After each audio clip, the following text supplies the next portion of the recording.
Hi hello. അപ്പം ഇത് പെട്ടെന്ന് എടുക്കുന്ന ഒരു വീഡിയോ ആണ്. Why I packed my bags to Dubai. ഞാൻ എന്തുകൊണ്ട് ദുബായിലെത്തി, എന്തുകൊണ്ടെന്നല്ല, എങ്ങനെ എത്തി, അതാണ് ഞാൻ ഉദ്ദേശിക്കുന്നത്. ഓക്കെ. അപ്പോൾ ഞാനിപ്പോൾ ഉള്ളതിൻ്റെ പാർട്ടീഷൻ ഒരു ക്യാപ്സ്യൂളാണ്. അതെല്ലാം ഞാൻ കഥകളെല്ലാം പറഞ്ഞുതരാം, മാക്സിമം ഷോർട്ടാക്കാൻ വീഡിയോ. അപ്പോൾ ഞാൻ നാട്ടിൽ വർക്ക് ചെയ്യായിരുന്നു. ഒരു ഓക്കെ, നാട്ടിൽ വർക്ക് ചെയ്തിട്ട് കുറച്ചുകൂടെ ഹൈ സാലറി വേണമെന്നൊക്കെ വിചാരിച്ച് എനിക്കൊരു ഫ്രണ്ടിൻ്റെ ബെസ്റ്റി വഴി എനിക്കിവിടെ പുള്ളിക്കാരി ഇവിടുത്തെ ഐഡിയ ഒക്കെ ഉള്ള ആളാണെന്നൊക്കെ അറിഞ്ഞ് ഞാൻ പുള്ളിക്കാരി വഴി വരികയാണ് ചെയ്തത്. അപ്പം ദുബായിൽ വരുമ്പം വെറുതെ ഞാൻ വിസിറ്റ് വിസയിലാണ് വന്നത്. ഇപ്പോഴും ഞാൻ വിസിറ്റ് വിസയിലാണ്.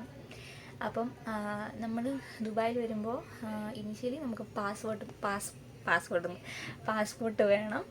രണ്ടാമത് നമുക്ക് വിസിറ്റ് വിസ, അല്ലെങ്കിൽ നമ്മൾ ജോലിക്കാണ് പോകണമെങ്കിൽ കമ്പനിയുടെ വിസ വേണം. പിന്നെ നമ്മൾ പാക്കിങ്ങിൻ്റെ ഒക്കെ കാര്യങ്ങൾ ഞാൻ വേറെ വീഡിയോ സെറ്റായിട്ട് ചെയ്തു തരാം. അപ്പോൾ അതൊന്നും ഞാൻ മെയിനായിട്ട് ദുബായിൽ വരുമ്പോൾ ശ്രദ്ധിക്കേണ്ടത്, നിങ്ങൾ വരുന്ന ആൾ ജെന്യുവിനാണ് നിങ്ങൾക്ക്, അല്ലെങ്കിൽ നിങ്ങൾക്ക് ആ കമ്പനിയെ ട്രസ്റ്റ് ചെയ്യാൻ പറ്റുന്നുണ്ടോ, അല്ലെങ്കിൽ നിങ്ങളുടെ ആ ഏജൻറ്റിനെ നിങ്ങൾക്കറിയാമോ.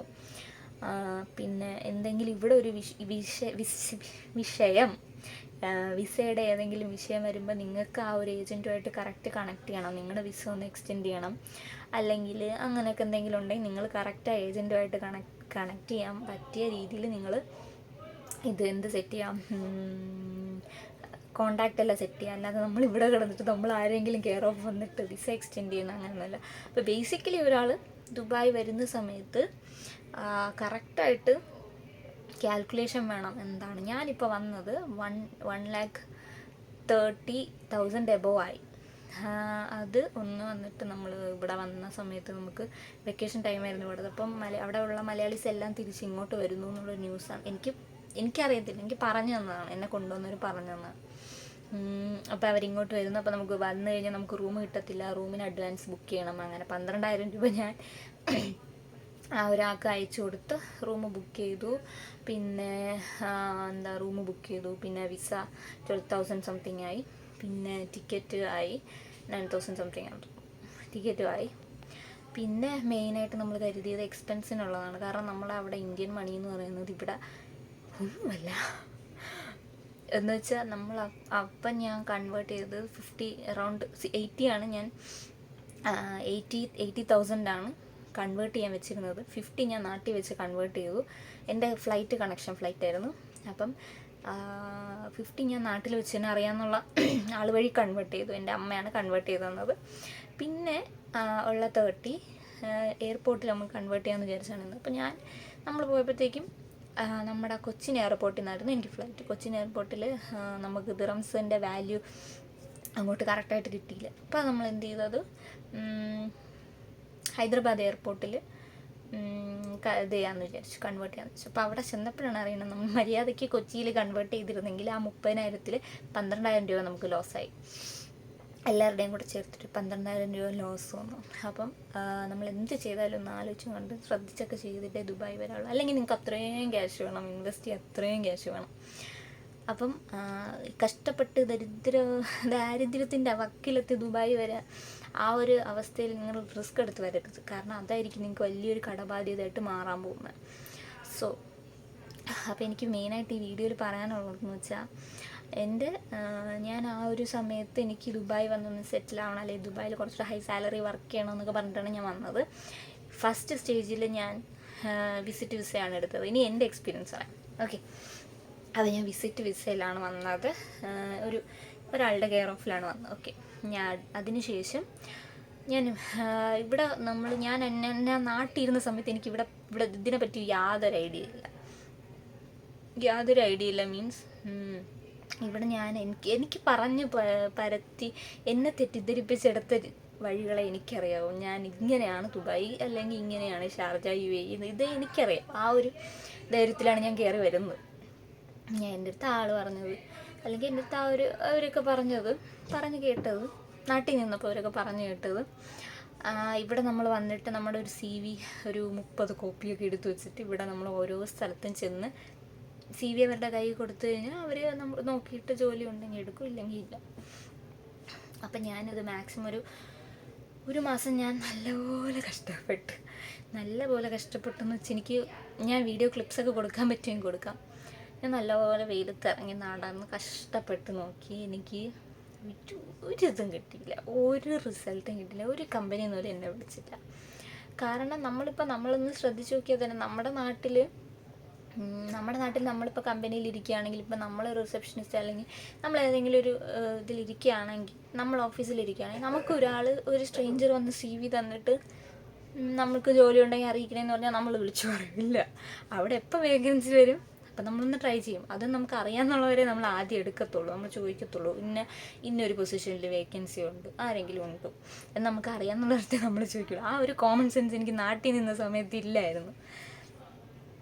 അപ്പം അങ്ങനെ ഞാൻ മാക്സിമം ഒരു മന്ത് ഞാൻ അങ്ങനെ ചെയ്തു നോക്കി. പക്ഷേ എന്നിട്ട് എൻ്റെ മനസ്സിൽ ഷാർജ ഏരിയയാണ് നോക്കിയത്.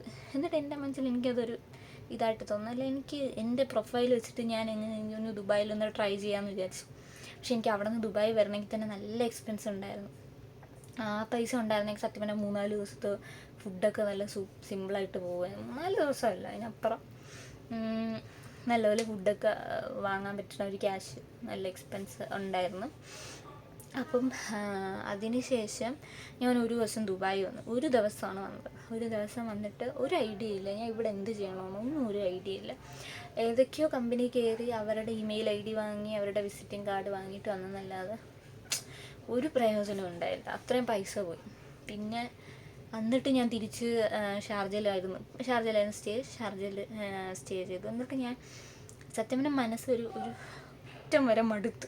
പക്ഷെ എന്നാലും നമ്മൾ ഇത്രയും പൈസ കൊടുത്ത് കഷ്ടപ്പെട്ടു. 1,02,000 അടുപ്പിച്ചായി. എനിക്ക് കറക്റ്റ് കണക്ക് എനിക്ക് ഓർക്കാൻ വയ്യ, അത്രയായി എക്സ്പെൻസ് ഇല്ലായി. പിന്നെ അങ്ങനെയൊക്കെ അതായ സമയത്ത് തിരിച്ചു പോകണമെന്നുള്ളൊരിതില്ലായിരുന്നു. തിരിച്ചു പോകണ്ട ഇപ്പോഴും എൻ്റെ മനസ്സിൽ തിരിച്ചു പോകണ്ട അങ്ങനൊരു ഇതാണ്. ഇപ്പം ഞാൻ എന്ത് ഘട്ടത്തിലാണെന്നും കൂടെ പറയാം. അങ്ങനെ ആയി. അപ്പം ഞാൻ ഇവിടെ ദുബായിൽ ആരെങ്കിലും വരുന്നുണ്ടെങ്കിൽ ഞാൻ പറയാം, നിങ്ങൾക്ക് നല്ലപോലെ ഇവിടെ അറിയാമെന്നുള്ള ആരുടെയെങ്കിലും ഇവിടെ ഉള്ള ആരുടെയെങ്കിലും കെയർ ഓഫിൽ വിസ എടുത്ത് വരിക. അതായത് ഇപ്പം എൻ്റെ ഫ്രണ്ട്സ് അല്ലെങ്കിൽ എൻ്റെ നല്ല ക്ലോസ് ആയിട്ടുള്ള ഒരാളാണെങ്കിൽ എനിക്ക് അവരെ മാക്സിമം ഒന്ന് സെറ്റ് ചെയ്ത് ഇങ്ങോട്ട് എടുക്കാൻ പറ്റുമെന്ന് കൊണ്ടുവരാൻ പറ്റും. പക്ഷേ നാട്ടിൽ നിന്നിട്ട് എന്തെങ്കിലും ഒരു പിടിവള്ളി മതി ദുബായിൽ പോകാനെന്ന് പറഞ്ഞ് നിങ്ങൾ അങ്ങനെ വരരുത്. നിങ്ങളുടെ കയ്യിൽ മാക്സിമം ക്യാഷ് പോകും. അതുകൊണ്ടും അത് വലിയൊരു റിഗ്രറ്റായിട്ട് നിങ്ങൾക്ക് ഇങ്ങനെ കൊണ്ടു നടക്കാം. അപ്പം പച്ചയായ ഞാനായിട്ട് പറയണതാണ്. ഞാനിതിലിങ്ങനെ ഭയങ്കര ഞാനല്ലാത്ത രീതിയിൽ സംസാരിക്കുന്നില്ല. എനിക്ക് പറയണമെന്ന് തോന്നിയതാണ്. കാരണം ഒരുപാട് പേര് ദുബായ് വരണം, രക്ഷപ്പെടണം. ഞാനിവിടെ വന്നപ്പോൾ തന്നെ എല്ലാവരും പറഞ്ഞു എനിക്ക് ദുബായിൽ എന്തെങ്കിലും ജോലിയുണ്ടോ ഉണ്ടെങ്കിൽ പറയണേ. പക്ഷേ ഒരു കാര്യമുണ്ട്, ദുബായിൽ എനിക്ക് അറിഞ്ഞതിൽ വെച്ച് ഞാനിപ്പോൾ 1 മാസമായതേ ഉള്ളൂ ഇപ്പോൾ ദുബായിലോട്ടായിട്ട്. എനിക്ക് അറിഞ്ഞതിൽ വെച്ച് എല്ലാവരും റെഫറൻസിലേ ജോലി എടുക്കുക. എല്ലാവരും റെഫറൻസിലേ ജോലി കിട്ടും, അല്ലെങ്കിൽ റെക്കമെൻഡ് ചെയ്യണം. അല്ലാതെ ജോലി ഇവിടെ കിട്ടത്തില്ല. നാട്ടിലുള്ള ആരും ഇങ്ങനെ കേട്ടിട്ട് കയറി വരരുത്. ഒരു വിസിറ്റിന് വന്നിട്ട് ജോലി അന്വേഷിച്ച് എടുക്കാമെന്ന് എനിക്ക് തോന്നണേ ഇല്ല. എനിക്കത് 1% പോലും അത് നടക്കുമെന്ന് എനിക്ക് തോന്നണേ ഇല്ല. അല്ലെങ്കിൽ നിങ്ങൾ വല്ല IT പ്രൊഫഷൻ എന്തെങ്കിലും വലിയ ഈ എൻജിനീയേഴ്സിനെ വരെ ഞാൻ ഈ ഇൻ്റർവ്യൂവിനൊക്കെ പോയ സമയത്തും ഞാൻ ഈ CV കൊണ്ട് കൊടുക്കുന്ന സമയത്ത് എൻജിനീയേഴ്സിനെയും കണ്ടിട്ടുണ്ട്, IT പ്രൊഫഷണൽസിനെ കണ്ടിട്ടുണ്ട്. എന്നിട്ട് എല്ലാം ഫേക്ക് ഇൻ്റർവ്യൂ ആണ്. ടീച്ചറെന്നൊക്കെ പറഞ്ഞിട്ട് വിളിക്കും. ടീച്ചറാണ്, ഇപ്പം നാളെ അടുത്ത ആഴ്ച ജോയിൻ ചെയ്യാമോ, ഒരു യൂണിഫോമിൻ്റെ പേയ്മെൻറ്റേ ഉള്ളൂ, യൂണിഫോമിന് വേണ്ടി നിങ്ങളൊരു 500 ദിറംസ് പേ ചെയ്യാമെന്ന് പറയാം. അതൊന്നും ചെയ്യുക, അതെല്ലാം തട്ടിപ്പാണ്. അല്ല കിടിലൻ തട്ടിപ്പുകളും ഉണ്ട് ഇവിടെ. തട്ടിപ്പുകളുടെ ഒരു കൂടാരമാണ് ദുബായ്. അപ്പം സൂക്ഷിച്ച് സഞ്ചരിച്ചാൽ ദുബായിലുള്ളവർക്ക് നന്നായിട്ട് നിൽക്കാം. പിന്നെ നമ്മുടെ ഈ സ്റ്റേയിൻ്റെതും കുറേ തട്ടിപ്പുകളുണ്ട്. ചിലപ്പോൾ ഒരു 500 രൂപയുടെയൊക്കെ ഒരു ചെറിയൊരു കൂട് പോലത്തെ സാധനത്തിലൊക്കെ താമസിക്കാൻ അവർ വാങ്ങുന്ന 1000 ആയിരിക്കും. ഇത് ഏജൻറ്റുമാരുണ്ട് ഇവിടെ. ഇപ്പം നമ്മളവിടെ ആയാലും നമ്മളിപ്പോൾ റിയൽ എസ്റ്റേറ്റ് ചെയ്യണമെങ്കിൽ നമ്മളിപ്പോൾ ഏജൻറ്റൊക്കെ ആയിട്ട് നിന്ന് കഴിഞ്ഞാൽ നമുക്ക് ചെറിയൊരു കമ്മീഷൻ കിട്ടില്ല. അതുപോലെ ഇവിടെയുമുണ്ട്. അപ്പം നമ്മളിവിടെ ഭയങ്കര സേഫായിട്ടും നമ്മൾ എത്തത്തില്ല. ഒരുപാട് ചിലവുകളുണ്ട് ഇവിടെ എത്തണമെങ്കിൽ ഭയങ്കര ഒരു ചിലവാണ്. പിന്നെ ഇവിടെ വന്നിട്ട് നമുക്കൊരു പ്രശ്നം ഉണ്ടെങ്കിൽ പോലും നമുക്കത് നാട്ടിൽ പോകണം എന്നുള്ളൊരു തോന്നൽ നമുക്ക് വരത്തില്ല. അത് വന്നു കഴിഞ്ഞാൽ പോലും ഇത്രയും രൂപ ചിലവാക്കി നമ്മൾ വന്നതല്ലേ, പിടിച്ച് നിൽക്കണം, ആ വന്ന പൈസയെങ്കിലും ഉണ്ടാക്കണം എന്നുള്ളൊരു തോന്നൽ വരും. പിന്നെ എനിക്ക് എങ്ങനെ ജോലി കിട്ടിയെന്ന് വെച്ചാൽ എനിക്ക് റെഫറൻസ് വഴിയാണ് ജോലി കിട്ടിയത്. ഞാൻ ആദ്യം റെഫറൻസിന് പോയില്ല, സ്വന്തമായിട്ട് തന്നെ ജോലി കണ്ടുപിടിക്കുമെന്ന് എനിക്കൊരു വാശി, ഈഗോ ഒക്കെ ഉള്ള ക്യാരക്ടറാണ്. ആ ഈഗോ ഒക്കെ ഉള്ള ക്യാരക്ടറാണ്. അപ്പോൾ എനിക്ക് സ്വന്തമായിട്ട് എൻ്റെ ജോലി കണ്ടുപിടിക്കണമെന്നുള്ളൊരു ഇതുണ്ടായിരുന്നു. അപ്പോൾ എനിക്ക് എൻ്റെ മാക്സിമം അങ്ങേയറ്റം ഞാൻ ട്രൈ ചെയ്ത്, നടന്നില്ല. അങ്ങനെയാണ് എനിക്ക് റെഫറൻസിലാണ് ജോലി കിട്ടിയത്. ഒരു അത്യാവശ്യം നല്ല കമ്പനിയിലാണ് ഞാൻ ജോലി ചെയ്യുന്നത്. പിന്നെന്താ, ഇൻഷാ അല്ലാഹ് എന്ന് പറയുന്ന പോലെ ഇങ്ങനെ പ്രഷറൊക്കെ ഒരുപാടുണ്ട്. നമ്മുടെ നാട്ടിൽ 4-5 പേരെ പണിയെടുപ്പിക്കുന്ന ഒരാളെ കൊണ്ട് നമ്മുടെ നാട്ടിലെ 4-5 പേരെ പണിയെടുപ്പിക്കും. ഇവിടെ നല്ല പണിയുണ്ട്. പിന്നെന്താ, ഒരുപാട് പറയാൻ വേണ്ടിയാണ് വീഡിയോ എടുത്തത്. പക്ഷെ എനിക്കെന്തോ ഒരുപാട് നമ്മളിവിടെ വരുമ്പോൾ കുറേ ഇമോഷൻസ് ഫേസ് ചെയ്യും. കുറേ സമയത്ത് നമ്മൾ ഒറ്റയ്ക്കാവും. പിന്നെന്താ, നമ്മൾ വീട്ടുകാരെ പറ്റി ഭയങ്കരമായിട്ട് ചിന്തിക്കും. ചില സമയത്ത് ചില പോയിന്റിൽ നമ്മളിതായിട്ട് ഭയങ്കരമായിട്ട് വീട്ടുകാരിങ്ങനെ റിലേറ്റ് ചെയ്ത് നമ്മൾ ചിന്തിക്കും. ചില സമയത്തൊക്കെ നമുക്ക് തോന്നും ദുബായാണ് awesome, അടിപൊളി, നമ്മുടെ നാടൊക്കെ മറ്റേ ഇങ്ങനെ അപ്പുറത്ത് പോയി ഇത് പറയുന്നു, ഇപ്പുറത്ത് പോയി അത് പറയുന്നു. അതിനെങ്ങാനും നല്ലതാണ്. അതൊക്കെ വെച്ച് നോക്കുമ്പോൾ ദുബായാണ് ബെസ്റ്റ്. പിന്നെ എടുത്തു പറയാൻ ദുബായ് വരുമ്പം ഒന്നുകിൽ കിട്ടിലും പ്രൊഫഷനായിരിക്കണം, അല്ലെങ്കിൽ അതൊന്ന്. പിന്നെ ലാംഗ്വേജസിൽ ഹിന്ദി അറിഞ്ഞു കഴിഞ്ഞാൽ ഇവിടെ അഡ്വാൻറ്റേജാണ്, പിടിച്ചു നിൽക്കാൻ നല്ലൊരു അഡ്വാൻറ്റേജാണ് ഹിന്ദി അറിയാമെന്ന് വെച്ചാൽ. ഹിന്ദിയുടെ വില ഞാൻ ഇവിടെ വന്നിട്ടാണ് മനസ്സിലാക്കണം, ഹിന്ദിയും ഇംഗ്ലീഷ് ലാംഗ്വേജിൻ്റെ വിലയും. കാരണം ഞാനിപ്പോൾ ഇച്ചിരിയെങ്കിലും എവിടെയെങ്കിലുമൊക്കെ പിടിച്ചു നിൽക്കുന്നുണ്ടെങ്കിൽ എനിക്ക് ഹിന്ദി ഒന്നും അറിഞ്ഞൂടാ, ഒരു പൊട്ടേ അറിഞ്ഞൂടാ.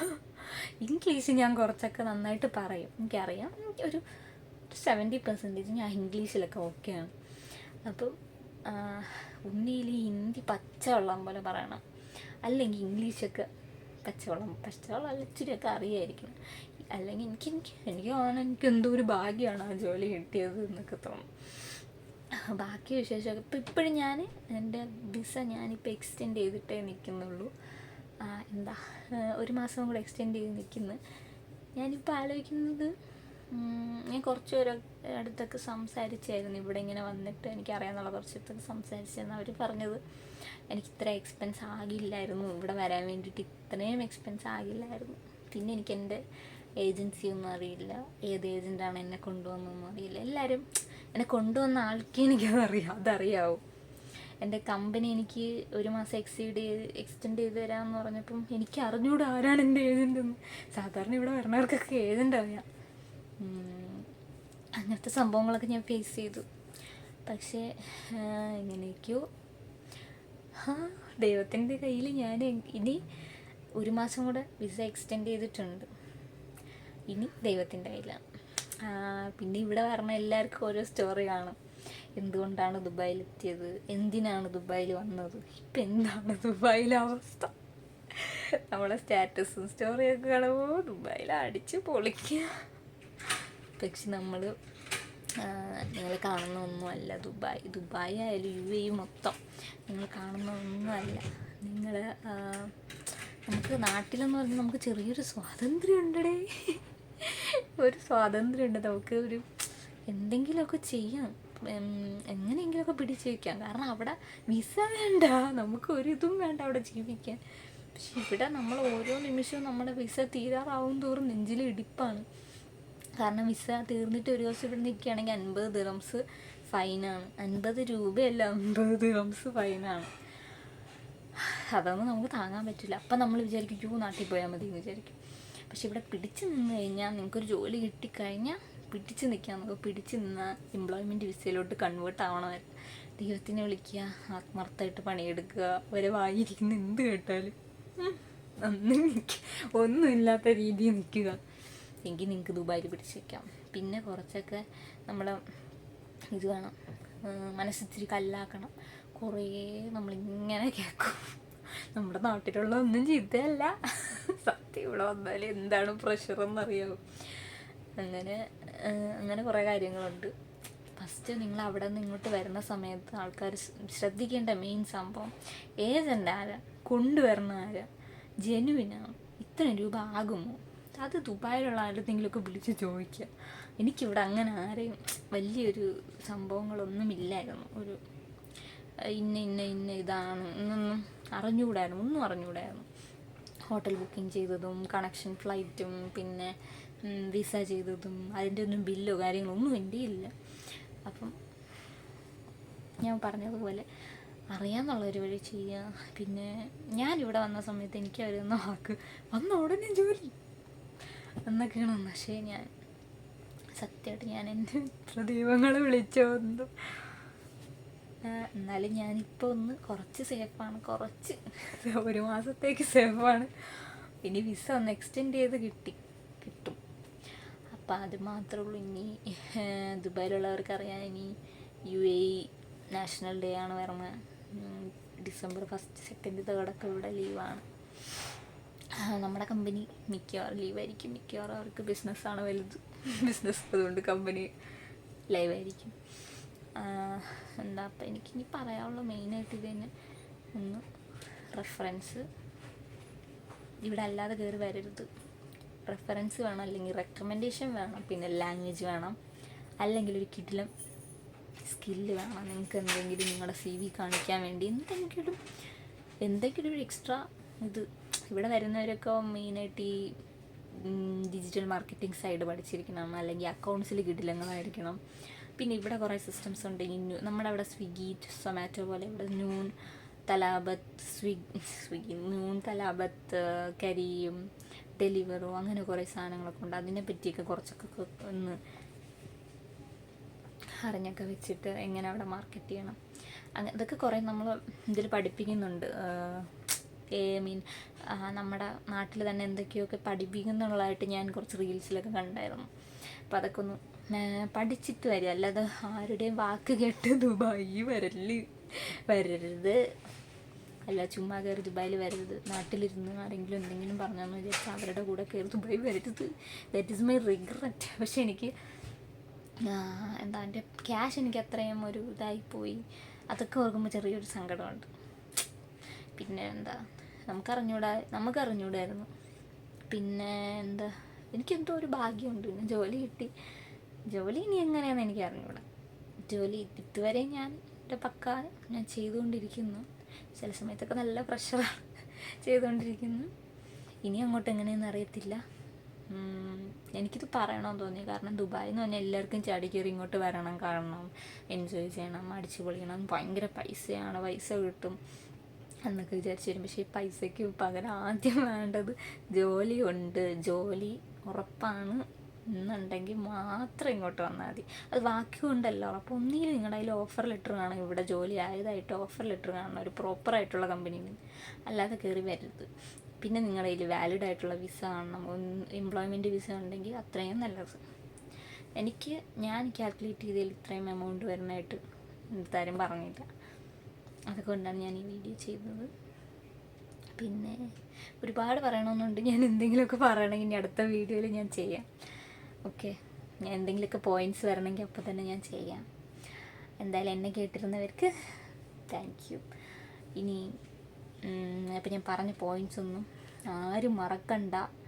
ഒരു പോയിൻ്റ് എന്ന് പറയുന്നത് കമ്മ്യൂണിക്കേഷൻ, അതായത് ഹിന്ദി, ഇംഗ്ലീഷ് ലാംഗ്വേജ് അറിയുന്നത് ബെനിഫിറ്റാണ്, അഡ്വാൻറ്റേജാണ് ഇവിടെ. രണ്ടാമത്, റെക്കമെൻഡേഷൻ ഇല്ലാതെ നിങ്ങൾക്ക് ഇവിടെ ജോലി കിട്ടത്തില്ല. ദുബായിൽ, UAE ഒരിടത്തും ജോലി കിട്ടത്തില്ല, നല്ലൊരു ജോലി കിട്ടത്തില്ല, ഉറപ്പാണ് കിട്ടത്തില്ല.